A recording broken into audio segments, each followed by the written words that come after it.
काय कळलं का? काय मिलिटरी आहे.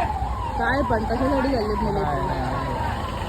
मी सांगते तुला. तो काही तुम्ही बघितलं, हे जे आहे ही पूर्ण रॅली आहे आणि ही आहे दंगा नियंत्रक, म्हणजे जिथे ज्या प्रकारे दंगे होतात ते सगळ्या गोष्टी हे लोक सगळं कंट्रोलमध्ये आणणारी ही टीम आहे आणि ही वडाळ्यापासून निघाली आहे. मे बी यांचं कुठेतरी असेल किंवा हे लोक एक सर्वे काढला, काही असू शकतं. We don't know about that, पण एक दंगा नियंत्रक आहे.